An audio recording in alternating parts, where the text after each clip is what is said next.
How's it going, everyone? We are live again to just talk about some cars because aren't we all just looking to talk about cars?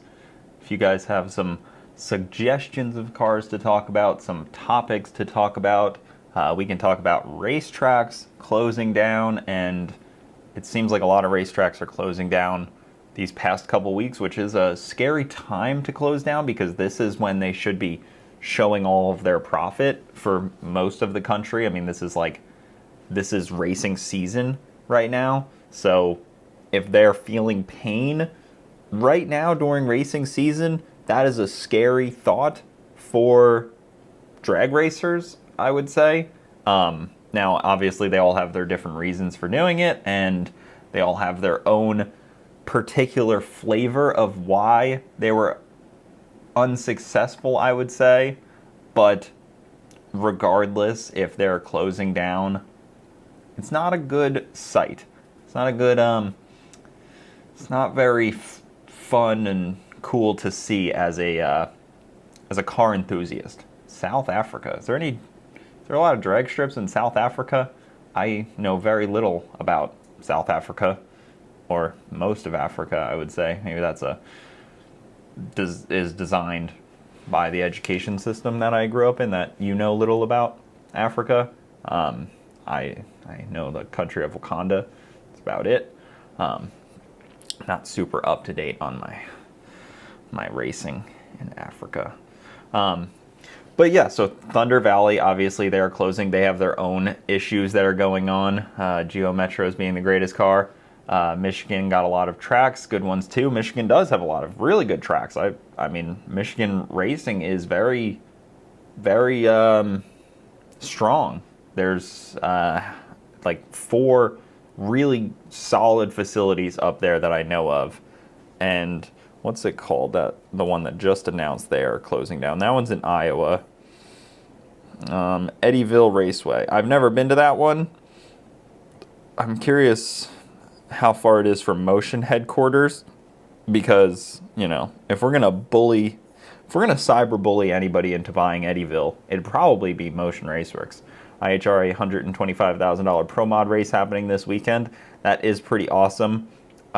Super fired up about that. Ice Cream Cruise, that's a great question.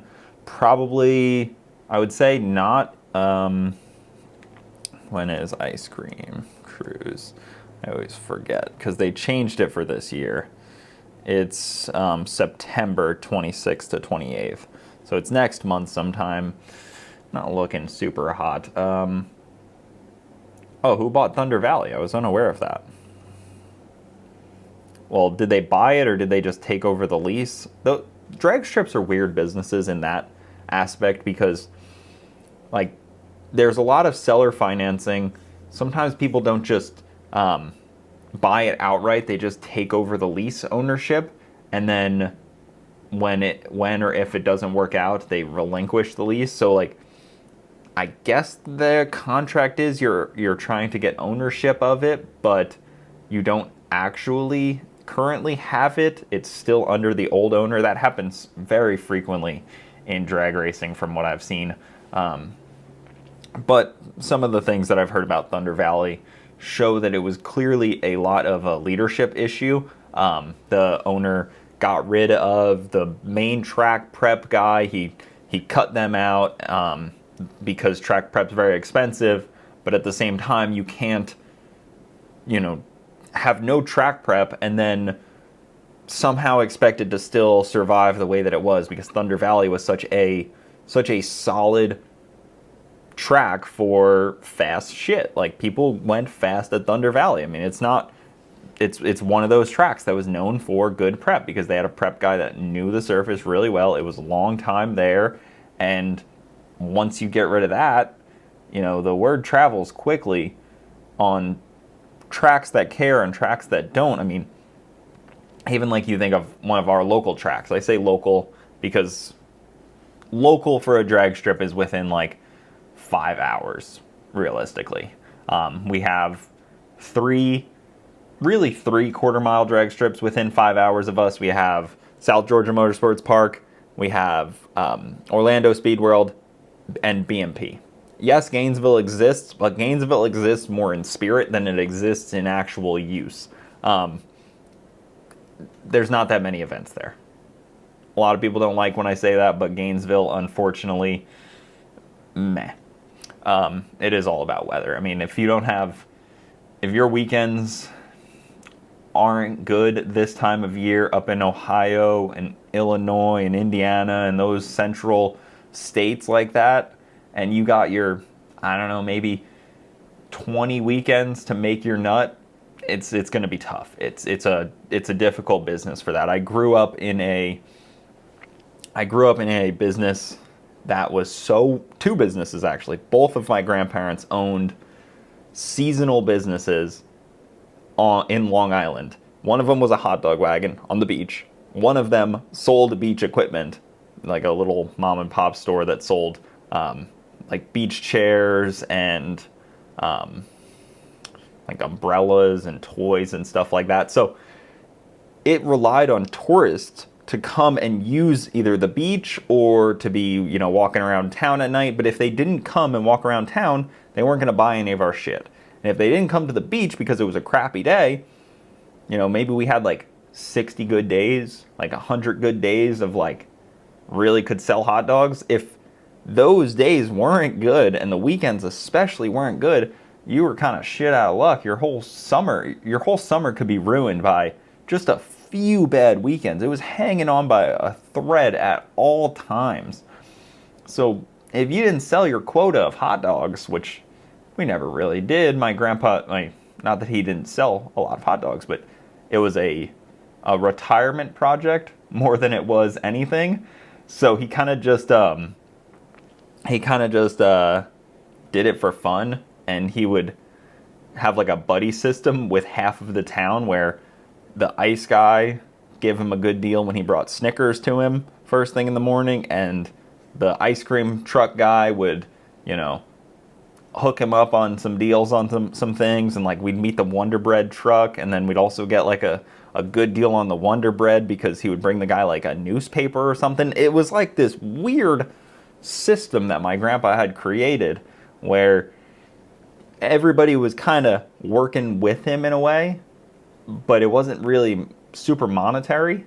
I think that was probably the law enforcement in him that he had, where it was just like, I don't know, it's a funny environment. There was a local place that everybody would meet at, like if you were up before 5 a.m. type of person, like you'd meet at the same deli at 6:30, and my uncle was there, my dad was there, everyone that they knew would show up. It was it's only a town of like 4,000 people really, so it was just this weird small ecosystem. I kind of miss it because it was a community really, and there isn't really that in a large town like Bradenton or most of Florida.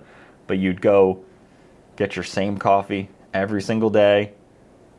They'd ask how the weather was looking, because they knew that my grandpa hawked the weather like crazy because he was so reliant on it. And then me and my dad would go to work. If I was working with him, he had a roofing business, so I would end up on a roof many a days throughout the summer, which was fun.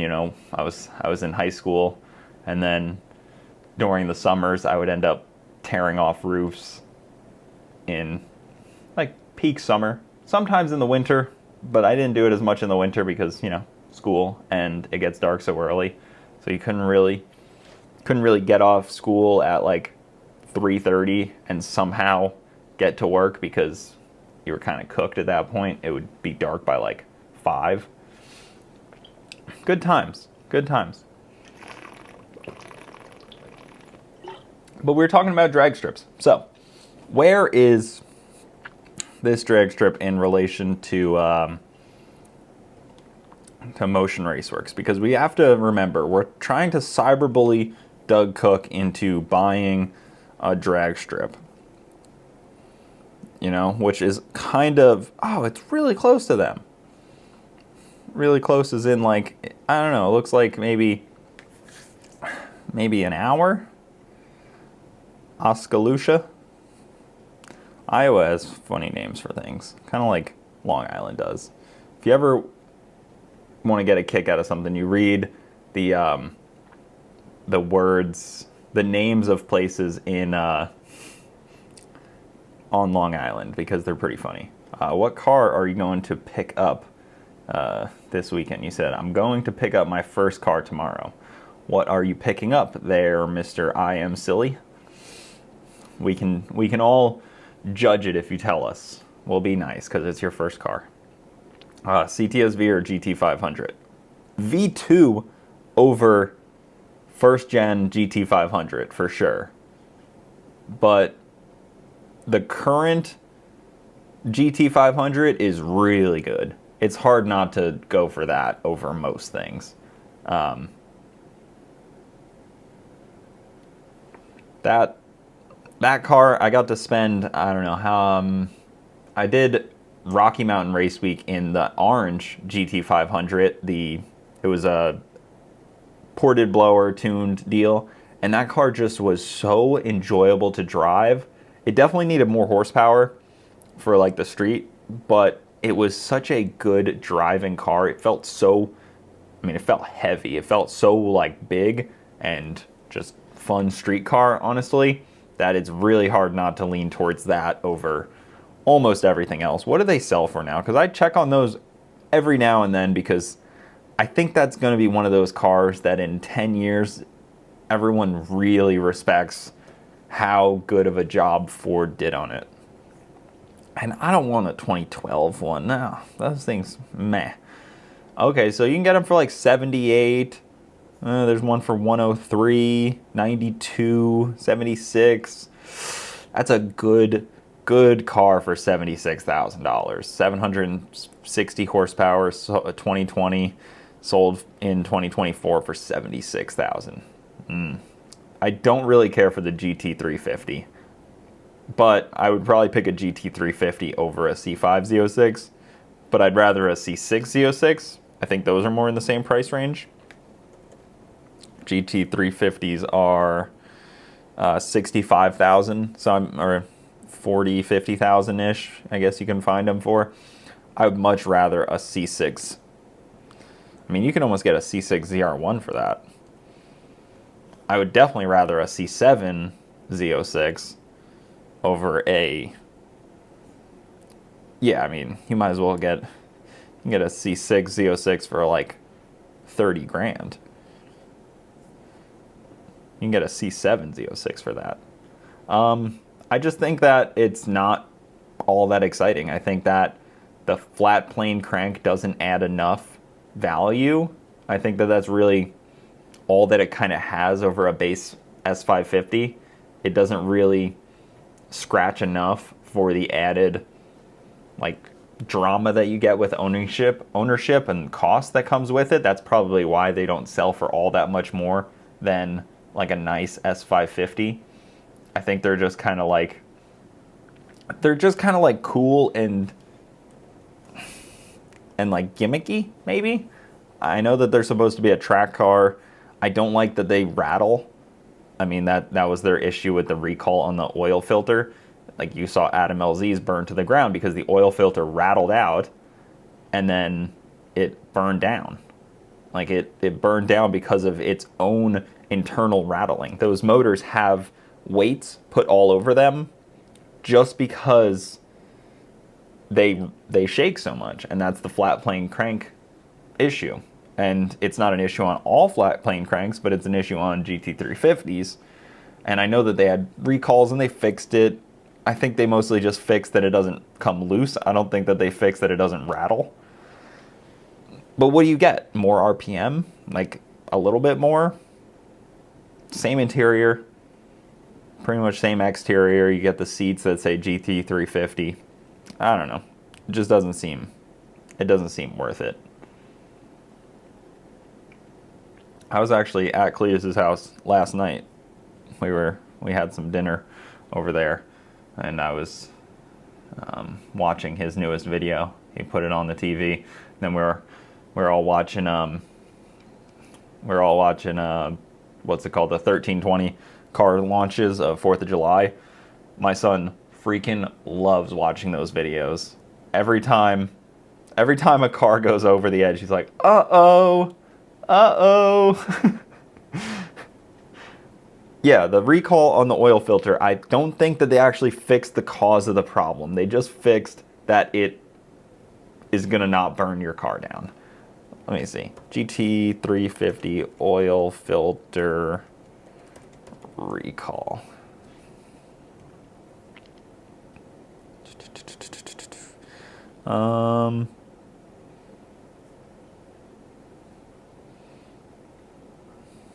See, I may be speaking out of turn here, but I'm pretty sure this is what happened. Man, I really do need to go to Streetcar Bragging Rights. I feel so bad because Nate's such a good dude, and he puts on a really good show, but I just have not been able to make it there. My car's always broken at the same time, or, I mean, I got a second kid on the way, so it kind of dampens that a little bit. I mean, even so, the oil filter thing, even if it comes loose and your car doesn't burn down and all the oil goes out of your engine and the engine blows up, you're basically still likely to have a totaled car. I mean, depending on the car, the engine seizing could devalue the whole thing. I mean, probably not a GT350, but realistically, like, it's probably going to total a lot of cars. I mean, I'm trying to think of a car that engine rebuild or a new engine would probably value out to the same price as a car. Like even my 2017 GMC, if I lost all the oil and my L5P, you know, blew up and kicked a rod out of the side, that might total the car. I mean, it's 120,000 mile chassis. Like, what's rebuilding one of those things and putting a whole new engine in there going to cost? So it's probably not too far off. I mean, yeah, like if a BMW does it, I mean, it's probably not too far off. In today's market, rebuilding it or replacing it probably makes more sense. It probably does, but close. It's probably like not a huge like difference on that. Can you get some big booms? Still on the stock block. I'm never getting rid of my vet. What vet is it? It looks like a C5. I mean, I don't see why you would. Not with a C5, because, you know, an LS is pretty easy to fix. So if you blow up your LS, yes, that is not going to total your vehicle, unless maybe you have a shop do it. Unless you're like, I have no mechanical ability at all, I need to have like a performance shop put a new engine in this thing, then maybe, honestly, maybe it would total out an 01 Z06. Like, that might total it out, especially if you're like, oh, I'd like it to be like OEM level rebuild the LS1 or the LS6 or whatever it's got in it. Maybe. I mean, it's crazy to think about. But yeah, even like one of the comments said about my Duramax or the L5P, 40 grand. It's not under warranty. Like, yeah, it would be going to the shop. I mean, exactly. You know how long it takes to pull a engine out of a Corvette that still has the torque tube and the full exhaust and everything like that? I mean, depending on if you do the work yourself or not, if it kicks a rod out the side of the block and you need a new block, I can't imagine it being not in the at least 20s plus labor. L5P replacement.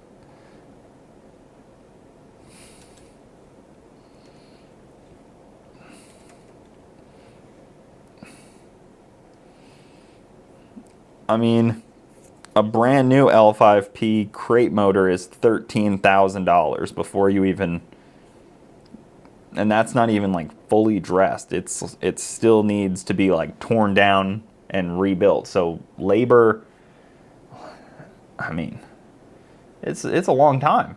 I mean, that's an extensive project, especially, I mean, I might be able to do it myself, honestly, but I don't think I have the equipment for a heavy deal like that. Like if, you know, if like a Tahoe that I own blew up. But 13K just for the long block. We're not talking the labor and everything to do it. We're talking, no, my Duramax didn't blow up. We're just hypothetically talking about totaling out vehicles for, you know, engines blowing up. And maybe I'm being dramatic on the 40K. But if you called up your local Chevy dealership and you said, hey, I need you to replace my engine on my Duramax, they probably would quote you around there. Better take it to DH Diesel.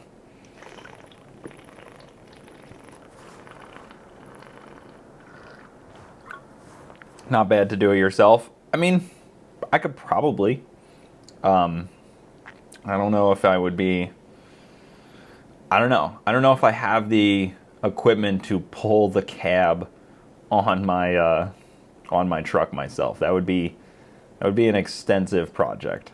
Like a Corvette, if I own like a Corvette or like my CTS-V, absolutely. I would 100% do that. I've seen them break the cams in half. 4 to 5 local to me have done that. Yeah, that doesn't sound fun.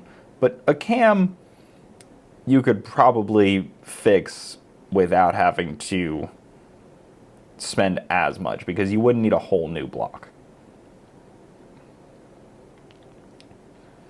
How are you going to ruin a whole block? I mean, a rod could easily go through an iron block. It'd be pretty easy, honestly. And even if you didn't ruin the block, you'd still need to have a machine shop go through it all and fix it. So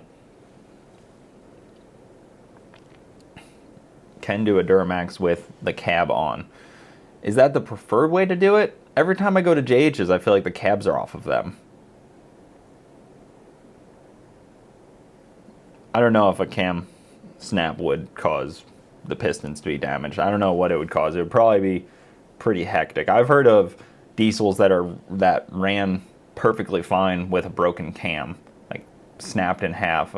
Some Cummins guys that are like, yeah, it was on 3 cylinders, but we were still driving it because we had to get it home.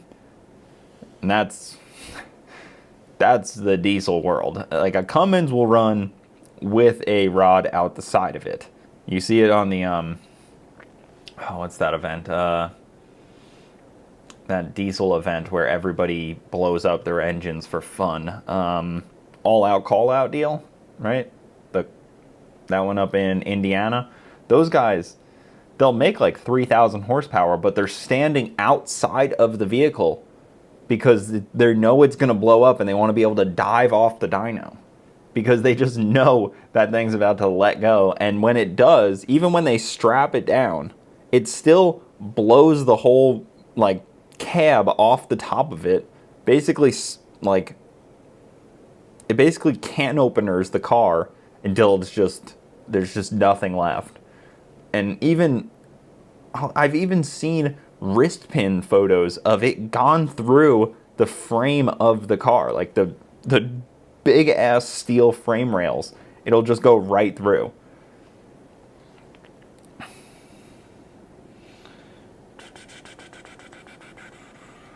Custom wide body kit for what? Can't you just use the trash cans? You ever see somebody do that where they take those plastic fuel jug trash cans and they kind of cut them into a way to make them like wide body? Always been a big fan of that one. New SUVs are stupid. Me and my wife looked at a bunch of them recently, and she wants a Tahoe, but it's so ridiculous what they want for these Tahoes. Especially the brand new ones. Like, it just does not make any sense. And we went and looked at a few different things. We went and looked at like the Mazda, what was it called? The Mazda CX-90. And that had a inline 6-cylinder, which I thought was kind of cool. Their like peak price is like 40, so that honestly seemed like a good, like, reasonable cap, honestly, because there's cars that are under 40, then there's a big gap, and then there's cars that are like 60 to 70. But there's just this gap in the market. V-Wagon to the Escalade V. Yeah, but I don't really like the Escalade V, personally. I think it's cool if you don't have kids. I think it's cool if you just get driven around in it, but as like a family car, no shot. That thing is stupid. I ain't putting my kids in that thing. No way. They can't even handle, like, my son would destroy that thing. So the CX-90, it was nice. The price was okay. It didn't have roof vents in the back, which are kind of a current deal breaker for the wife, because, you know, when you have kids in the back in Florida, you want vents on the ceiling in the back that can point at the children. Crazy that that's not a common thing. But the one thing that I didn't like about the CX-90, and I didn't even get in it, didn't drive it or anything, we just went and checked them all out. I was looking at it, and then somebody came and started one up, and maybe this is me being too picky, but it was loud. Like, it wasn't loud out of the exhaust. Like, the engine bay area, there was like a lot of noise, just like tickings and clunkings and noise coming from the engine bay. And I was just like, why are these cars noisy? Haven't we figured out how to make these cars like quiet? Like, I don't want it to make any noise. You know, like, I'm fine with exhaust note, but I don't need to hear the ticking of a lifter on startup. And it wasn't even just like a startup noise. It was just like the idling noise was loud. And maybe that's me being too dramatic, but I just felt that it was like, I don't know, kind of weird. Felt like bad engineering, honestly. And then we went and looked at the Traverse, the Chevy Traverse. That one was nice. It's basically just a mini Tahoe. It's not lifter, high pressure fuel pump. All right, yeah, that's fair. But the high pressure fuel pump is a lifter.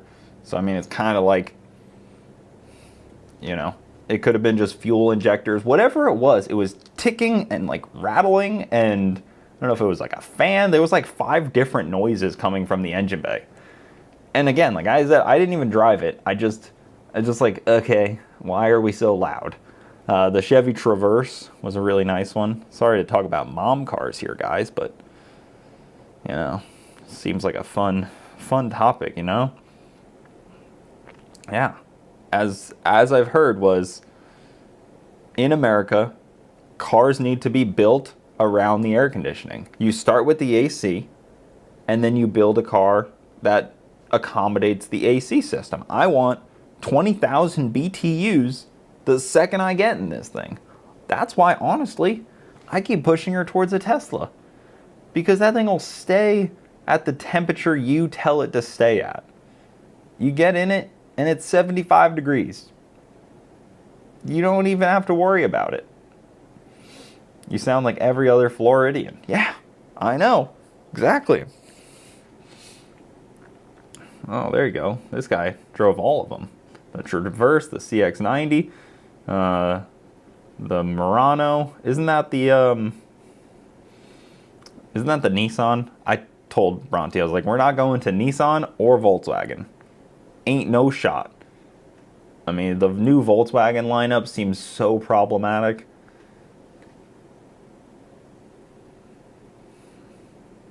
Yeah, it was terrible. Yeah, I can imagine. Auto start is a lifesaver. Yeah, she uses auto start all the time. That's like a key feature. I mean, it's half of it is because the car seat is so hot. And especially because right now he's in the middle, so the sun doesn't beat on it. But 2 kids in that car, then they're going to be on the sides, then the sun's going to beat on both car seats. What does the Murano look like?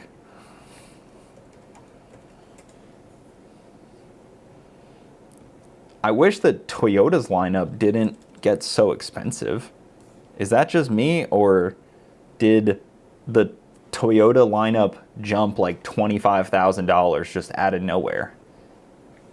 Because everything they have is really nice, but really baller. The Telluride Toyota is best. I get it, but like, why are they so proud of those things?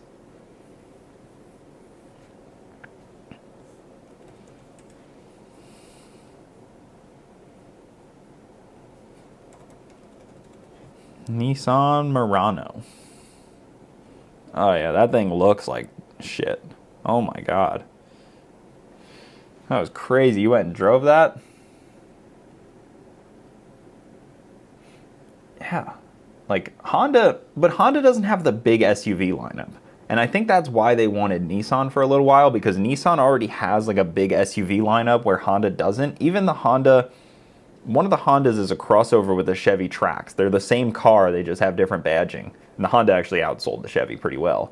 But yeah, but the Lexus lineup is the same way. I mean, if you look at it'd be like the Toyota Highlander.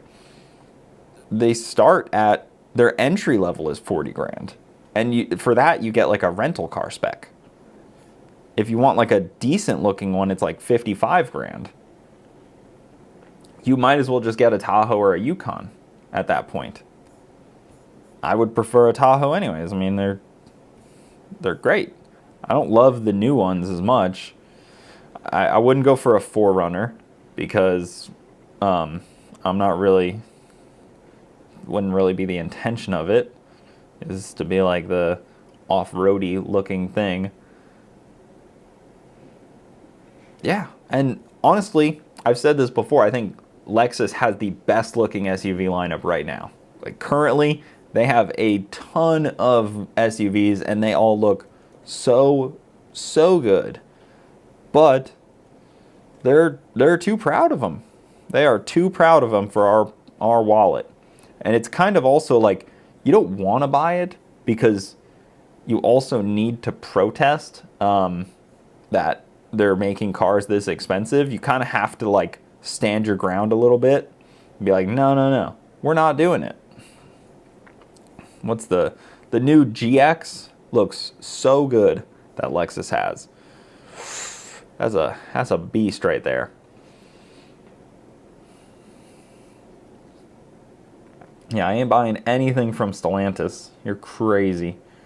The Lincolns look amazing. Yeah, Ford, honestly, I keep pushing Bronte back to the Ford Explorer. Yeah, the Ford Explorer, and it's been around long enough that I think they've gotten all the problems pretty ironed out. No, what? Don't even try to say Cadillac has better SUVs. What does Cadillac have? The XT6? Come on. I'm a Cadillac guy. Got a Cadillac right there above my head. But I'm not going to say that their lineup is better than Lexus right now. I mean, they got a lot of SUVs. They got the Vistic. They got the Lyric, the Optic, the XT6, the XT4, the XT5, the Optic V. They are inundated with SUVs. And none of them are good besides the one that they don't really make. That's not their specific vehicle, the Escalade. That's the only one. The Lyric? How do you say that? Lyriq? The Lyric? I don't want any car I can't even say the name of. Everything's not worth the money, for sure. None of it. What from Lexus is better than anything from Audi or BMW? I mean, I can't speak on quality-wise, really, but I can speak on looks-wise that I think the Lexus GX and the LX are better looking than most of what Toyota has, or most of what BMW has. I will say that I think the new Armada, I would never own a Nissan, but the new Armada is actually pretty nice. And again, like I said, ownership, I would never own one. Owning one for like a few months as like a loaner vehicle seems like a really nice vehicle. Will you get your money back in lack of depreciation? The Cobalt SS, I don't really remember when they came out. I mean, what year did the Cobalt SS come out? I was kind of young. They came out in 2005, so I was in 5th grade. It was a little off my radar, I would say. I wasn't really quite up to that level of knowledge of cars. I was more of like, look at this Bugatti. Like, that was more my lane of interest when I was in 5th grade. I wasn't exactly concerned about a 4-door front-wheel drive that made 200 horsepower. Felt that was beneath me to worry about such a trivial car, like a front-wheel drive 4-cylinder, you know? I will say the first car I ever had hanging up on my wall, it was more of a cubby, but it was a yellow 5th gen Camaro. Because when the 5th gen Camaro came out, that's when I was like understanding like cars to a level of like, okay, this is like an attainable car. And when I was in 10th grade when the 5th gen came out, so that felt to me like, okay, I probably had it up in like 8th or 9th grade. I was like, okay, this is like a reasonable vehicle to get. It wasn't even like a poster. It was just taped up centerfold of the magazine. Where, you know, some magazines you would get them and they would fold out. I would just had that rig hanging up there because to me I was like, okay, it's not a Corvette. This is an attainable car, stick shift, bright yellow. It may have been convertible. I've looked for the photo before. It was probably Road and Track, but I could never find it again. I don't know. I don't know where. It was definitely maybe it was a press photo. Maybe it was the Road and Track photo. It could have been earlier because it's showing that this debuted at 2006 Washington Auto Show. So, I mean, I don't know. What was your first car poster you ever had? I feel like everyone always says it was the Countach, but I don't know. I don't buy it. Did everyone really have a Countach on their wall? Everybody always says I had this white Countach photo on my wall. Not buying it. Blue Viper with white stripes? Dang. You had good taste. I had horrible taste. Like, that's something cool still to own.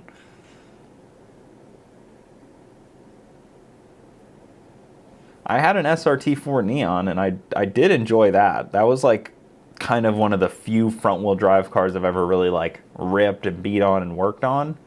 Like, performance front-wheel drives, I would say. That one was pretty cool. I ain't getting anything from Hennessy. Not that I have anything against Hennessy. I just don't think that. I don't think that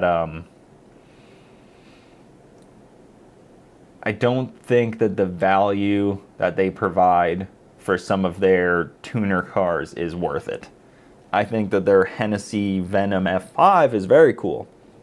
But I think you can buy an Escalade and do your own heads cam pulley tune cheaper and more to your standard than you would by getting their package. You know, it's not anything against John Hennessy. I don't really have anything against him. Seems like a nice enough guy. But obviously there's some reasons that some people may not feel the same. What brand submarine? I don't think OceanGate is still in business.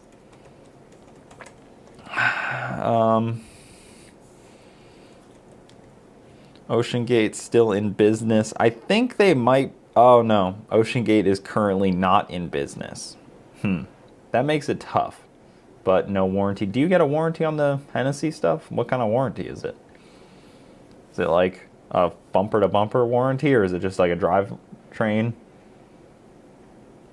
I mean, you can make 1,000 on an Escalade. I don't know how well the trans is going to hold up, and it's going to be a pain in the ass, but yeah, I wonder if they're selling their old stock. Do you think they're having like a liquidation sale? I don't know. Realistically, the OceanGate submarine was really great until they got to that depth. Like, you could probably have used that thing for years at a reasonable depth. You know what I mean? Like, it's like my race car. It's really good until you turn up the boost, and then it breaks. But like, if you just, putz around at, a couple 100 feet below sea level, below the surface, you're probably fine. You got your little remote control, you're cruising around, fine as can be. It's really once you try to get to the Titanic. And there's probably some other boats you could go to, maybe you can go to what's that one in Hawaii that you can see when you're just like standing there, one of the ships. Is it the Indianapolis? No, that one's still floating. What ship is on? The Arizona. My bad. Should know that one. Like you can go see like the USS Arizona, and you're probably fine. It's just they got greedy. There's probably not much to see. I mean, you could probably dive and see the U.S. Arizona. Is there any other ships maybe you can see? A lot of you guys knew it was Arizona. Very smart people in here. I always knew I had very intelligent following. How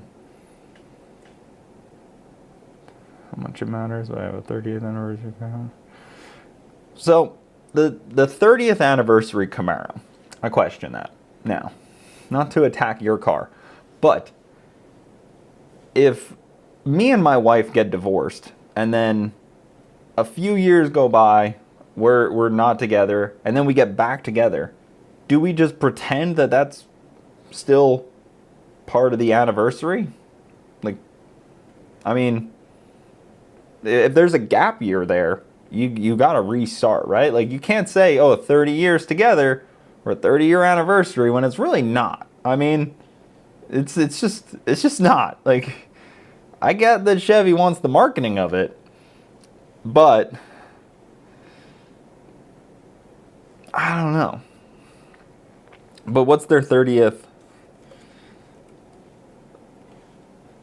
I mean, that was in 97. Okay, so they really can't have like a 50th anniversary. The 97 can be their 30th because they built it through and through. But they can't continue to have like a 50th.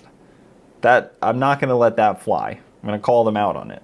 When would their 50th be? So if that was in 97, it would be like 2027. I mean, they're coming right up on the 50th anniversary and they just dropped the Camaro again. They just discontinued it. It'd be some shit GM would pull. But the 30th anniversary Camaros are cool. I think Doug Cook has one.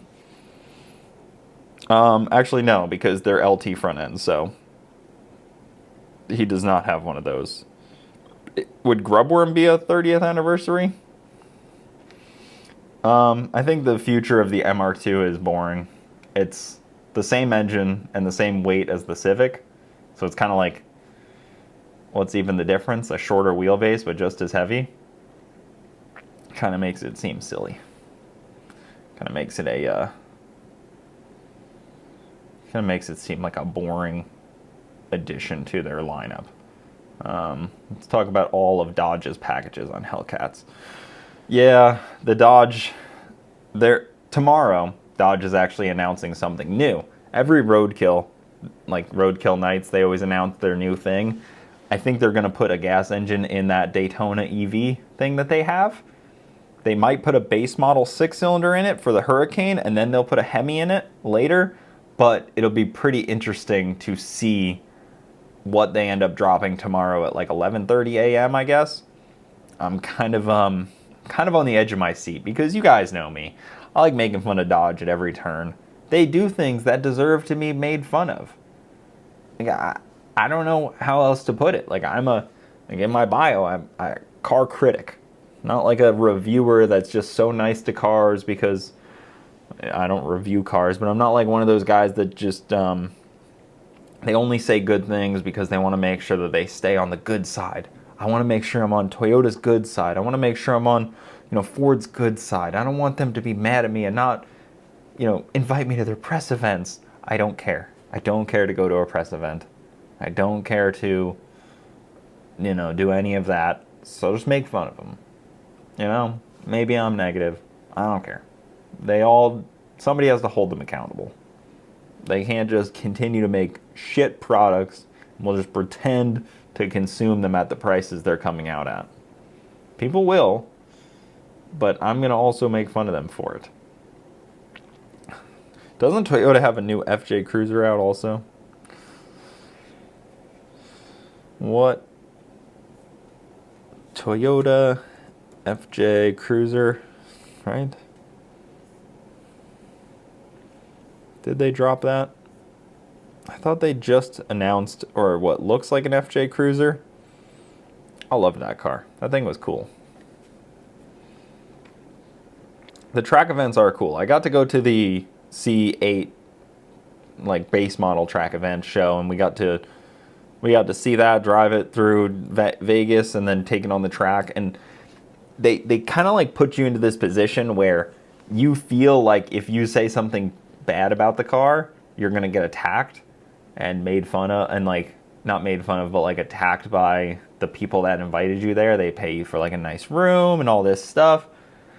And then I got in this car and I'm like, what is up with these buttons? Like, why do they do this? Why did you put a wall of buttons here? Like, it just never made sense. And then they changed that because they realized it didn't make sense. They were bullied by the people. Before I went live, I was actually watching one of Tavares's videos. So he has a 918 and a P1. Which one would you guys build first? The P1-ish? I mean, it's kind of a P1. Or the 918? I'm pretty partial to a 918. I wonder which one's easier to build. Which one costs more to fully build, but... yeah, I feel 918 also. It was fire damage is probably more difficult than flood damage, but the 918 is so good. And I feel like if anything, if you're gonna take out the batteries and the electric ability of like the P1, doing that to the 918 would make it really cool too. I don't know. I always think back to Salamandrin. When he did the Hyper 5. Right? When did he do that? That was like peak. Yeah. Back in 2015 he did that now. 10 years ago. Like he was... When I was like first watching automotive YouTube back then, when we were first kind of getting deeper into it, I really enjoyed his stuff because he was very honest about these cars, and he did not care what the makers said or anything like that. And then he did the Hyper 5, and it was legit. The LaFerrari, the 918, the P1, and then, which I never felt really fit, was the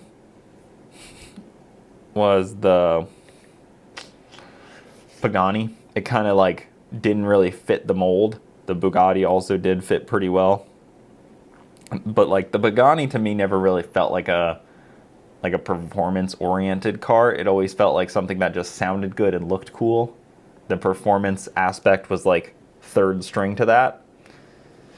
But I do miss that early OG content he did. Yeah, Pagani was just art. It just looked good. I had no care if it did anything interesting. I do still have the V-Wagon. I'm not buying a Pagani. As cool as they are. All the carbon.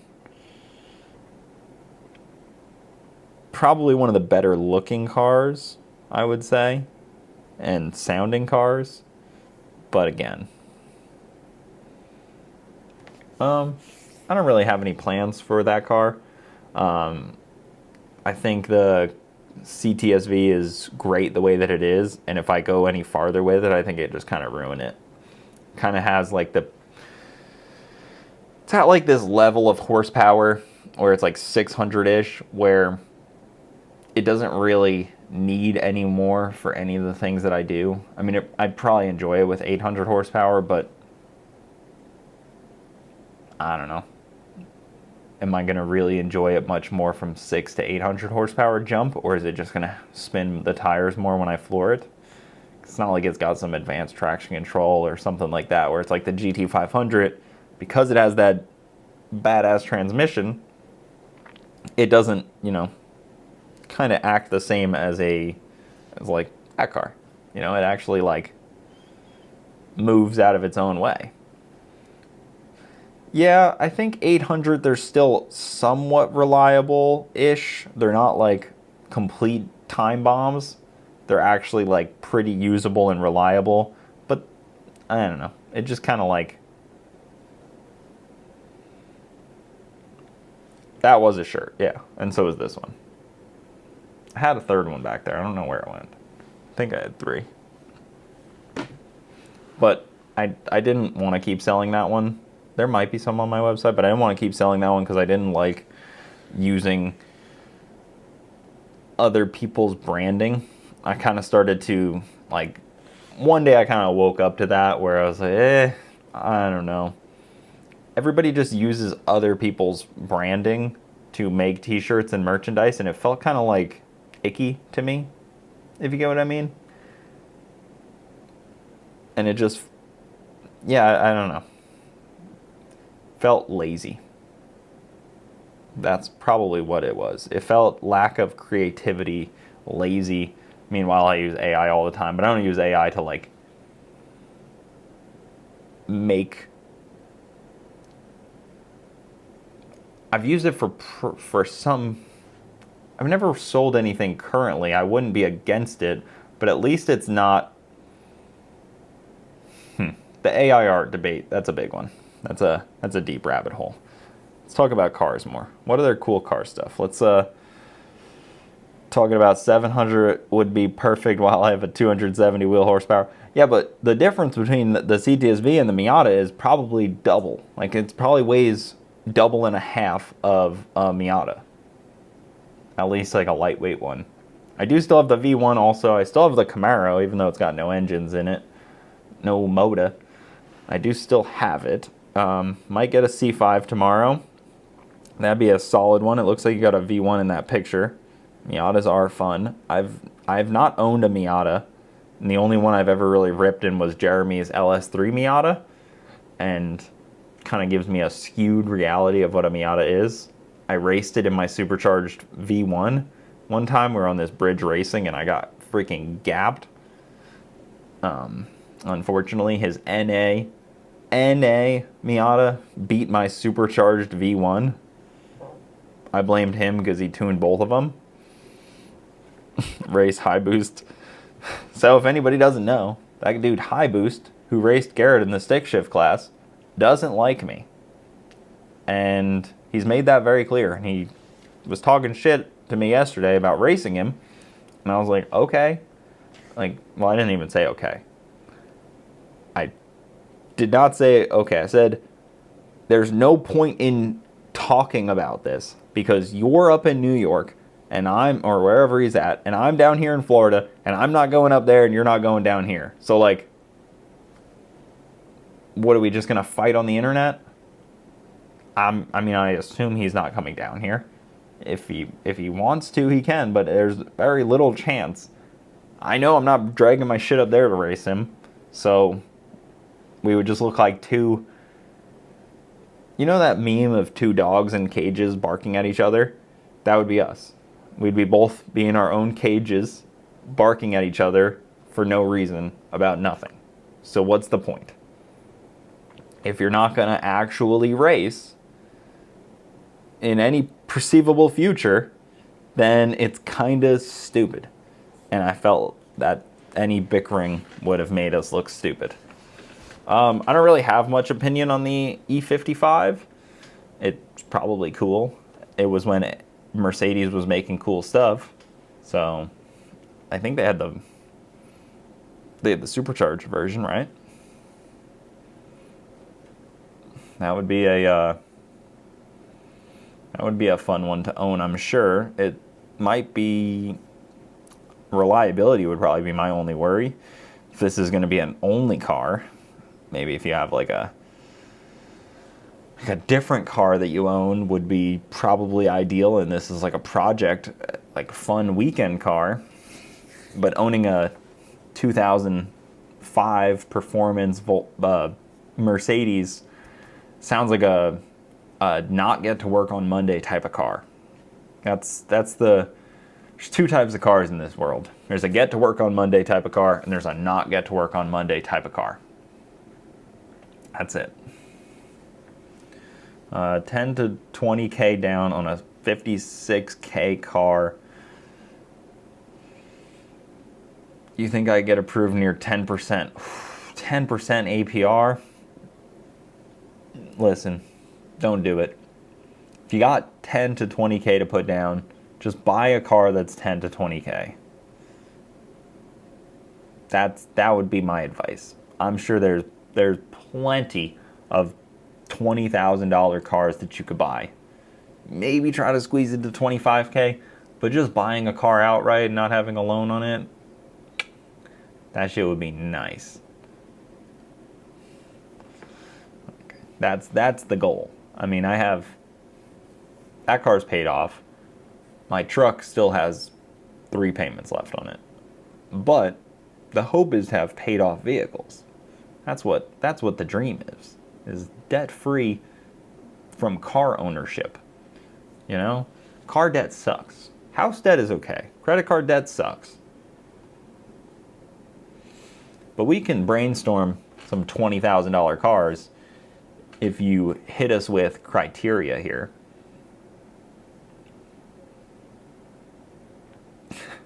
$20K down on a $100,000 car. Make it happen. What's the payment on that? I mean, yeah, you could get an S197 Coyote for $20K and be living. Let's see. I like looking at cars and bids for this kind of stuff because they'll tell you what others have sold for. S197. Paid $22K, 50,000 miles. Yeah, exactly.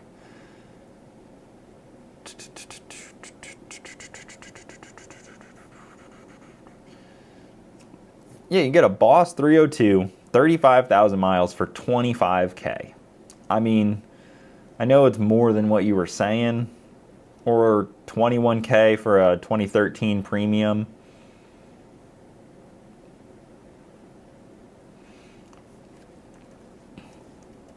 What was the MSRP on a GT350? Because some of them I see sell for like 50 to 60K. There's probably some rarity spec in there.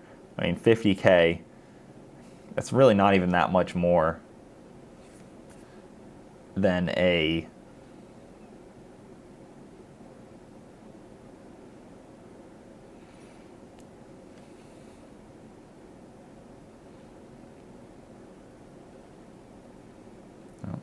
having me verify things.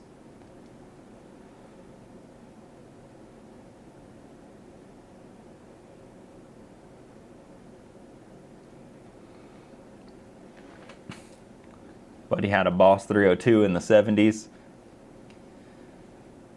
But we can't throw out cars yet until we know what this person's looking for. Do they have a family? Do they have do they just want a fun car? We talking something that needs to be reliable, put a lot of miles on it?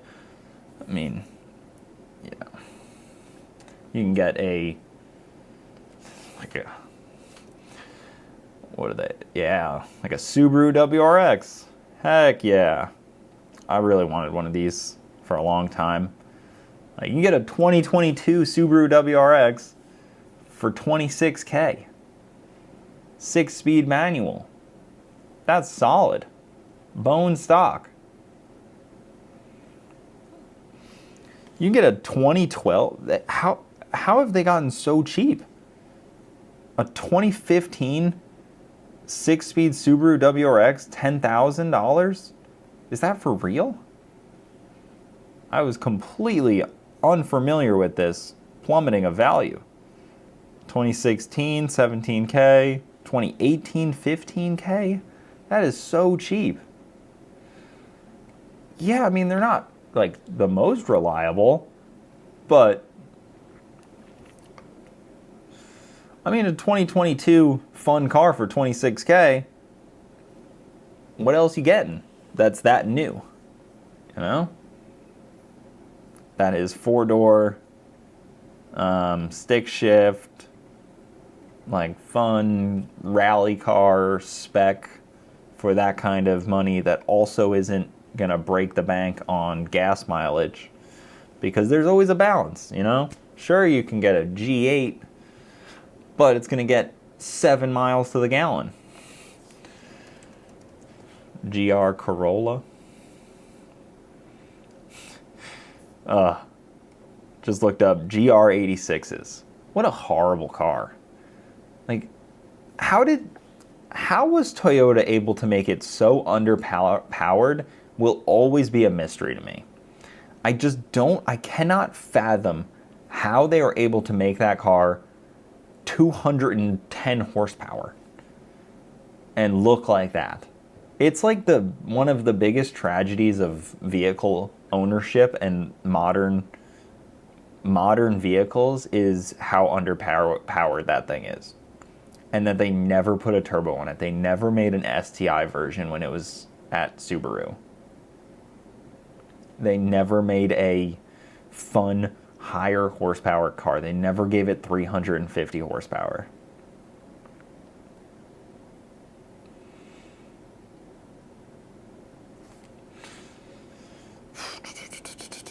What else is there? Let's see. Type R Civic. I feel like I'd rather own a WRX or an STI over a Golf R or a Type R Civic, personally.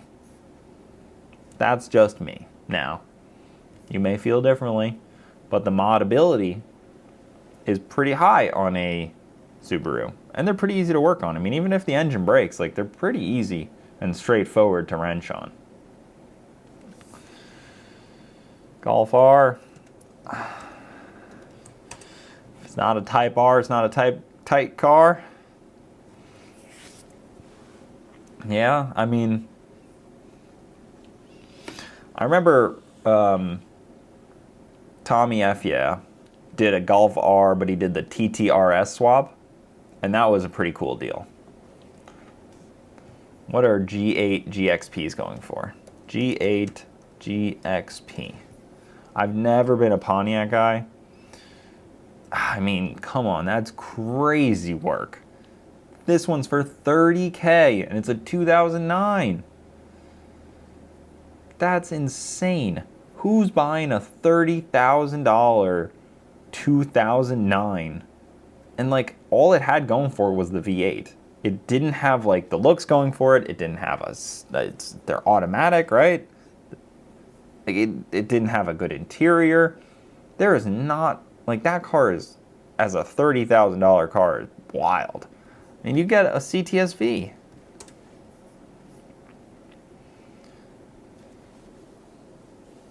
You can get a V2 for $32,000. This one sold for $25K. And you're going to buy a... Not all GXPs had the 6060 though. Same like the CTS-Vs. You can get a stick shift in those too. And they're not much more, and you get a supercharger. I mean, that's crazy. What about a Chevy SS? Chevy SS's at least are newer. I hate the name. Yeah, so like a Chevy SS, this one sold for $31K. And it's a 2014. It's a way better platform, way better vehicle. I mean, what about TBSSs? Where are we at on those prices? Pretty crazy work. This one sold for $27K. Okay, it had a Magnuson supercharger. This one sold for $18K. $8,500 this one sold for. It's pretty solid, honestly. Yeah, V2 over SS for sure. The new Corvette ZR, the C7 ZR1s are stupid price. Mostly because they only made them for the 1 year, so they sold very few of them. But they're still, I guess they've creeped down a little bit. They're selling for like 150, 180, 154, 160. I mean, that's a really good car, but man, the values are still very high. I mean, as cool as they are, it's like, how do you how do you justify that over a C7 Z06 or a C8 ZR1? That's, I mean, if you're in this price point, you could probably try to swing a C7 ZR1. How much do you hate ATS-Vs?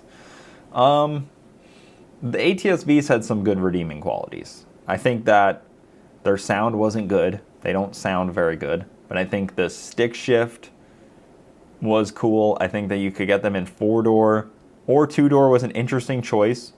But I do still think that the 4-doors looked really good.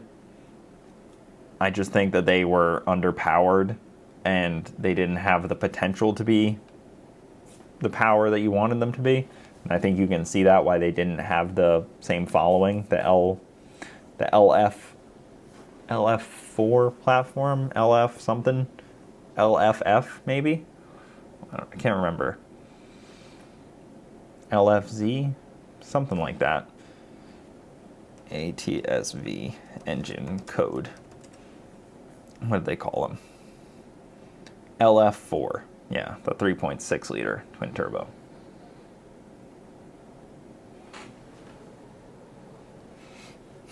Something's going on outside. It's probably fine.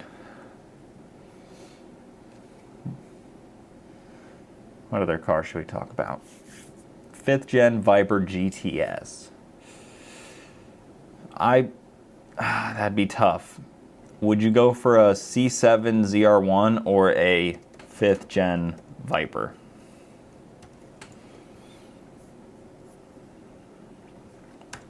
I feel like I'd have to go for the Viper. I'd just be obligated to. You get a Viper for $127. $115 this one sold for. How do you not go for the Viper? I mean, the ZR1 of course is plenty faster, but it's a Viper. It's like the greatest V10 rear-wheel drive platform ever made. That or like a maybe the Triton V10 trucks. One of those two is the greatest rear-wheel drive V10 platform of all time. I appreciate that. I appreciate the hat and mustache. It's very fitting.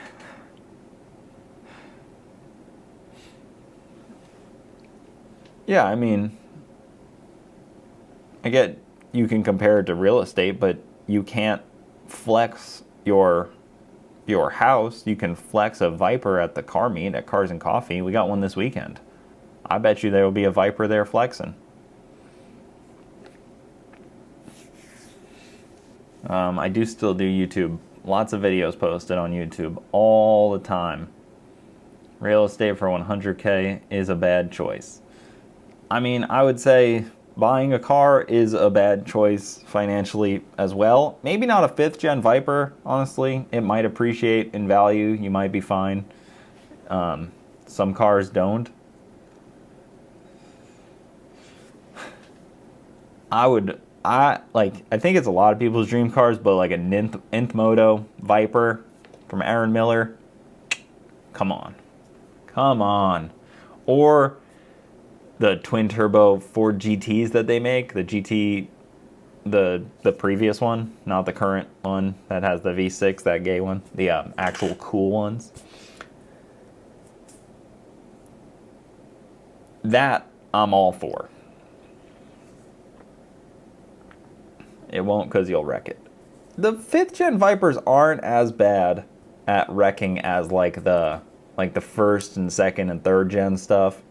Those ones were really, really death traps. They were widowmakers. But the 5th gens are pretty good, especially when like somebody like Aaron gets a hold of them and puts his like the Motec traction control stuff.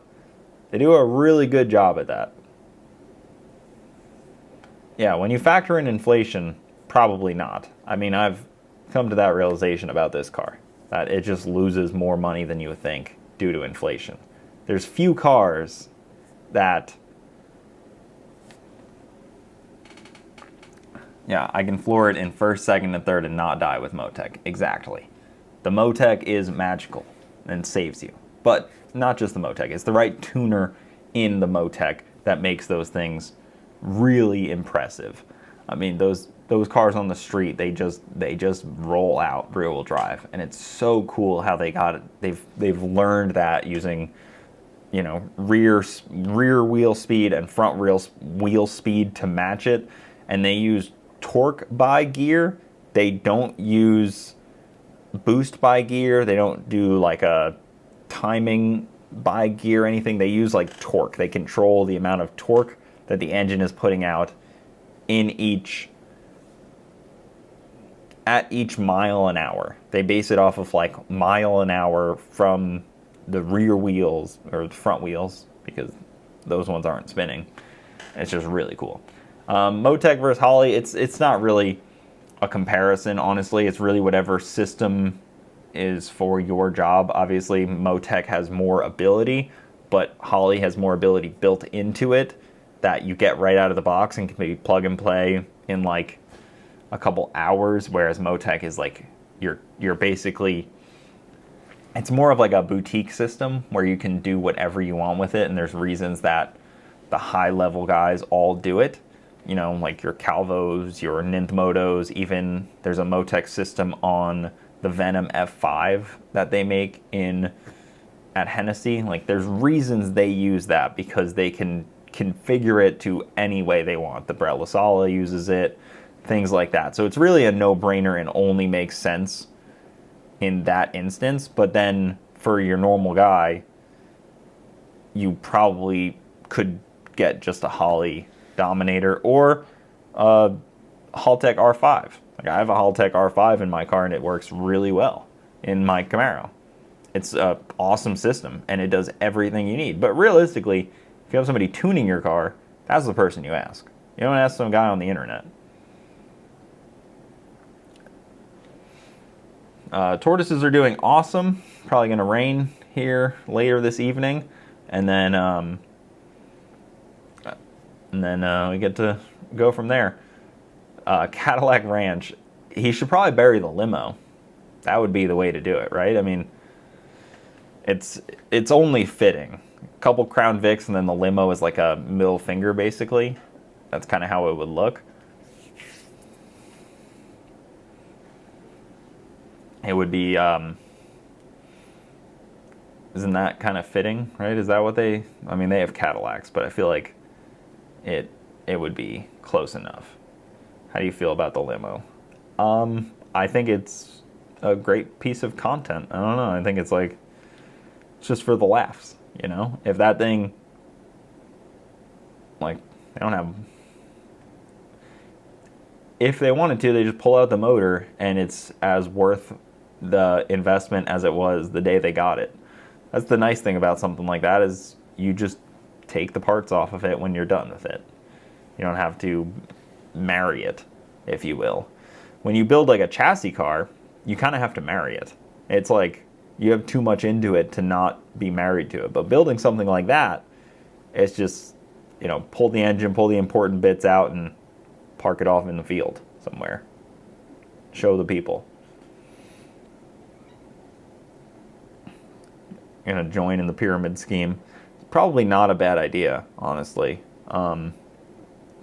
Who do you think would...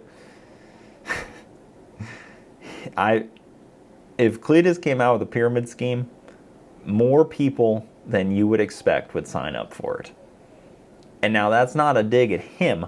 That's just saying that there'd be a lot of followers of that one.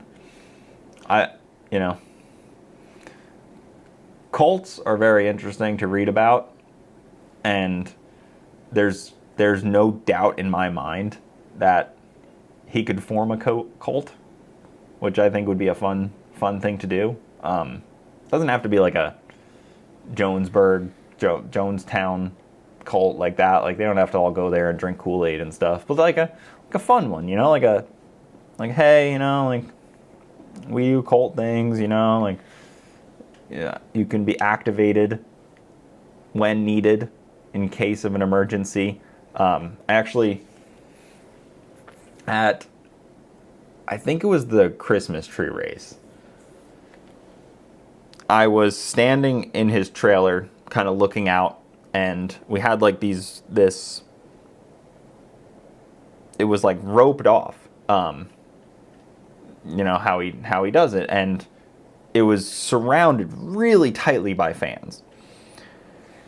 I kind of was like a little uneasy in a way, and I was like, man, he could really get this crowd fired up to do whatever right now. Like if he got on the like a microphone and was like, all right, now we're going into town and we're gonna start flipping cars, and like obviously he would never do that, but there's a real chance that's a real possibility that could happen. Like there's a real ability to activate some people. You know? Am I crazy for thinking that? I was like, you know, not saying that it could be insert any person here, like a musician or somebody that has like a group like that surrounding them. It's gotta make you a little uneasy, right? I mean, it's a lot of power. It's a lot of it's a lot to wield, you know? He who wears the crown, right? What's the saying? Something like that. Wearing the crown hurts your neck. Something along those lines. I mean, I was watching the video of LA where they all burned down those Waymo cars. That was crazy. A lot of so-called super fans will do almost anything to get closer. Yeah, and I don't, have anything against them. It's just how fandom and followings work. It's worked for all of human history. It's not like a new phenomenon. The internet gives you a bigger megaphone for sure, but it's not new. It's something that's always gone on, and it's something that I do like to try to at least pay attention to and note and try to understand, because it's interesting. And a lot of it throughout history kind of came from religion more than anything. Like if you read, is it Jonestown? Jonestown Massacre was crazy, which I don't know why they call it a massacre, because it was kind of a choice. But that one is always a weird one to me, because how many people did they get down there? 918 people? That's a lot of people to go from the US to the South America. That's a pretty serious thing to make happen. It's a logistical nightmare just to start.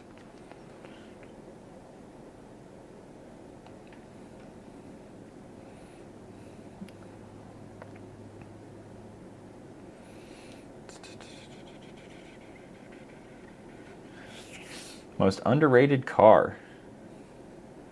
The haircut or lack of. Oh, funny you should ask. And to talk to you guys about that. So, I don't go to a barbershop, as you can tell. I just take the scissors out of my drawer and I cut the sides to keep it, kind of on its side. And then I kind of cut the front a little bit. I just do this in the mirror. I don't like to pay anybody. I don't like to go sit in a chair and be harassed by someone. So I just kind of like keep it nice and tight, My wife did it for a long time, but even that, now she's pregnant, so she can't even get as close to me.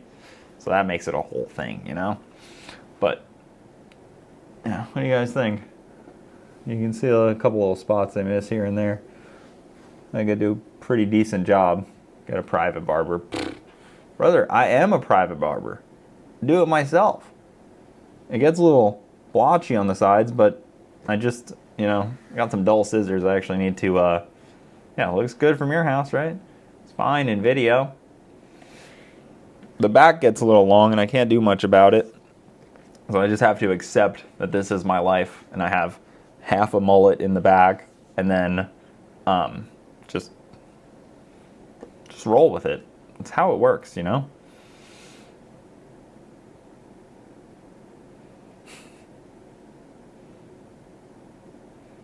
I mean, that was part of it was, you know, I hated spending 40, 50 bucks on a haircut every week and a half. And I was like, I need to figure this out.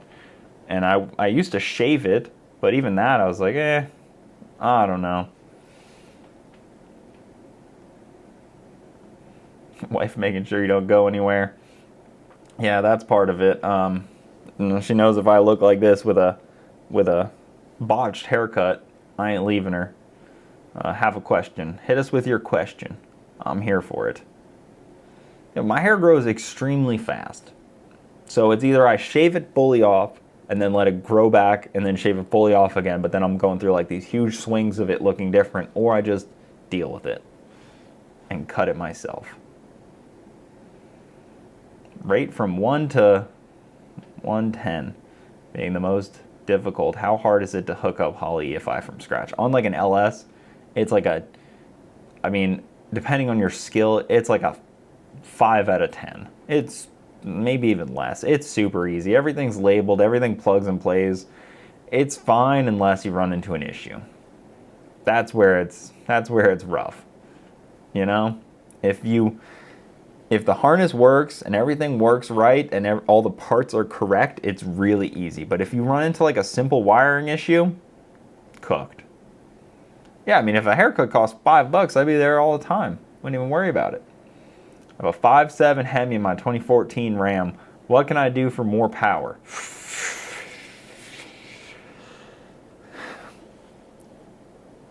Nothing you do that doesn't cost 5 to 10 grand is going to give you notably more power. That's how I feel. Unless you're putting a supercharger, like a Pro Charger, or something dramatic on that truck, you're not going to feel the horsepower difference. I would say don't go down the line of spending a bunch of money on something that might give you a little bit of power, because unless it's over 100 horsepower, you're not going to feel it in that truck. And it's just not worth going down the rabbit hole. It really isn't. It's better to leave it the way that it is and work and save up and leave it reliable to where you can buy something different, unless you put like a Pro Charger on it. But then you're 5 to 8 grand probably. So just nothing. I mean, that's the real advice from somebody who would have been thinking the exact same thing 8 years ago. Just leave it. Do you know any LS tuners for the Haltech Rebel? Depending on where you're located, obviously Alpha at Induction Performance could do it remotely, and he does a really awesome remote job. Or up in like Kentucky area, James Short Tuning, he is a Haltech LS guy. If you want like an in-person thing, I would say go to James. He's a friend of mine as well, and he does a really good job on that stuff. He's got a really fast race car.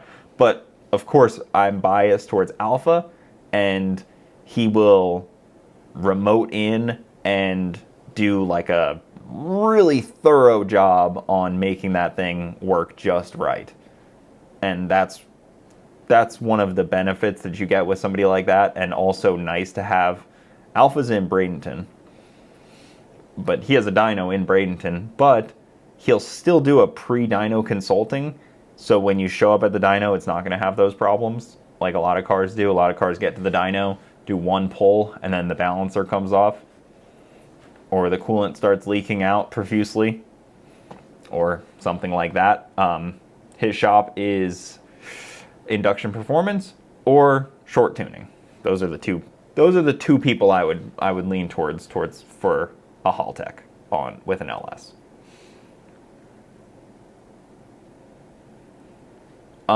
I think Barra engines are really cool. I think that in the US, the juice isn't worth the squeeze on a Barra. I think there's a lot of better options.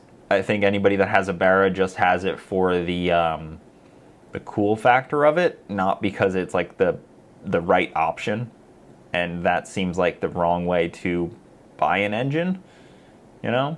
I don't know if I'm going to World Cup finals yet. I can't really say because last year I didn't know if I was going until the day and a half before. So I wish I had my car in my hometown, but I'm stationed in Cali. Are you stationed in LA? Is that where they have the big base there, right? Or San Francisco? Where's the big base in California? I think it's LA, right? Right on the beach. What is it? There's probably a bunch there, but that CTS-V came from Illinois. It did. It came from Chicago Motor Cars. I purchased it right from them. Lemoore, California.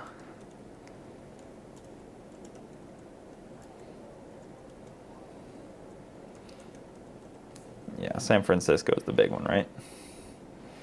Oh, that's like Center, California, Kings County. No, San Diego is the big one. I am going to FL2K, 100%. FL2K is like my favorite race of the year, mostly because it's about 10 minutes from me. That makes it a lot of fun. I don't do any racing in South Carolina. They kind of race like 8th mile no time there, and that's not really my form of racing. So I just don't really ever go that way.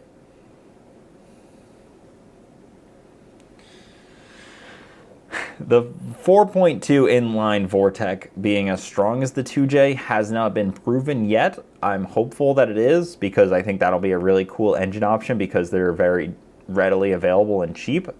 So that would be a really cool option for a lot of people. 9 months near China. Whew. In between China and Taiwan, maybe? Maybe? Were you on a boat? Seems to be spicy in that. What is that?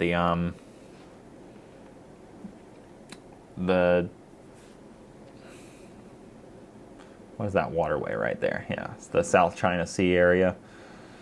Okay, working on jets on a carrier. That's very cool.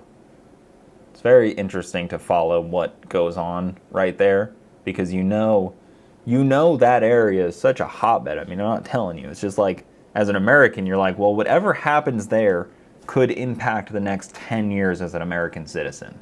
So it's nice to keep up on it, mostly because it's so high tension.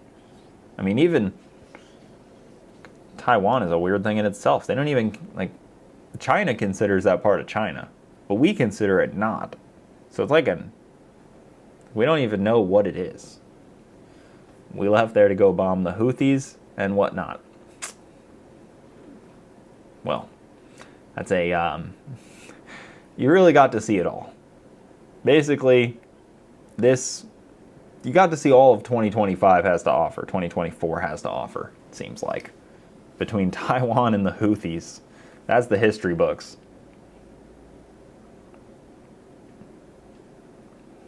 Yeah, most contested waterway in the world. I would say that's probably it. And then what's the other one? Like the Strait of Gibraltar, whatever. Or no, right where the Houthis are.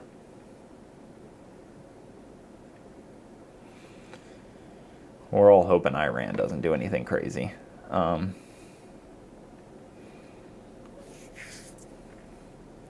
Strait of Hormuz, yeah, that one right there. That's where. Right, isn't that where?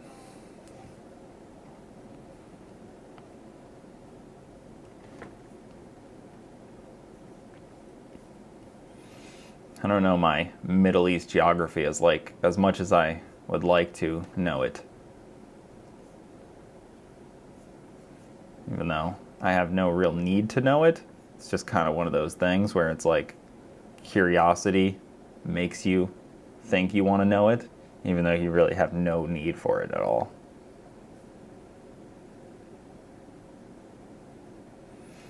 Yeah, it's crazy people are still talking about that because I haven't been with Cletus in 6 years, since 2019. I mean, it's been a long time. I'm still close with Garrett and all the 1320 guys and everything like that, but it's hard to work with people. It's hard to work for people. Like, being an employee is not an easy situation. I know everybody does it, but I'm just not I'm not good at being, like, on one task. I don't want to be delegated a task because I go crazy. I have too much ADHD to spend my days thinking about one thing, and there was no way to not do that because there was daily tasks that I needed to do, and it just wasn't a very creative thing, and that was tough. Made me go crazy. Hurt me mentally, which I'm just being dramatic.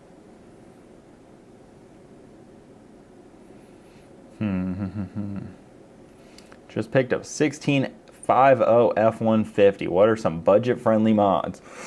You're on the wrong live feed for that, dude. I'm just kidding. I can give some thoughts. I would say, and there's no budget-friendly mods.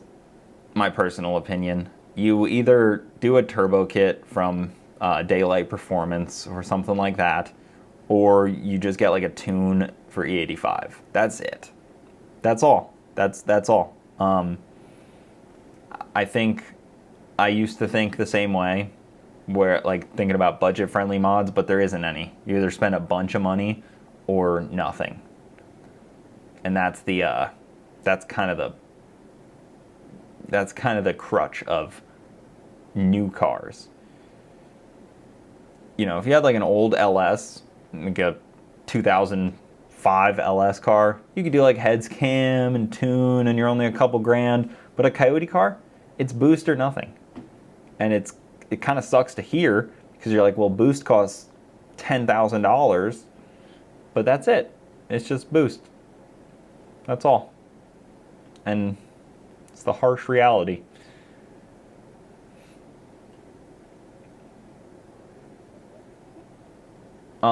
Once it stops making power, you stop turning it any higher on an LS. And it's a tough pill to swallow because it might keep making power on the dyno, and then you're like, you start to get a little greedy. You're like, we can rev it a little higher, right? But a properly spec'd cam should stop making power when you know, at like its spec. Just pick up headers and Boss intake for $1,000. I'm sure that's going to pick up some horsepower for sure. I don't know how much, but it'll probably pick up some power. I'm weary. I'm always weary, especially on the Coyotes, and especially on modern cars. They flow so much better from factory than they used to that it makes it kind of difficult to justify. Like an exhaust on a Coyote truck already flows pretty well. The intake, you could probably pick up some, and that's nice because even when you go boosted, that intake, if you ever go boosted, that intake will probably be fine. But I'm just old now, and I've come to the realization that small stuff doesn't do it. I have a custom 9-inch in my Camaro. It has a quick performance center section, but it's got a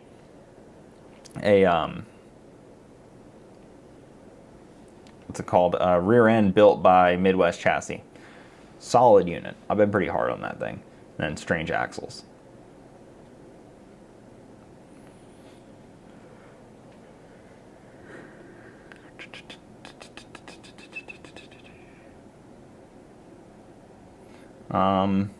Not about cars, but do you and Bronte plan on having more kids? Man, we got our second one on the way, and she was already kind of saying, like, I don't think I'll do 3. And I was like,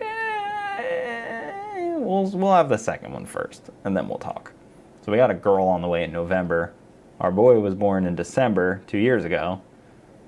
So it's going to be 202 for a month, but I don't know. Maybe 3? Maybe? We'll see. I don't know. Have to see after 2. But alright guys, thank you so much for tuning in. We're going to cut it off here. That's about a wrap on that. And we will see you next time. Go follow all of the things and subscribe.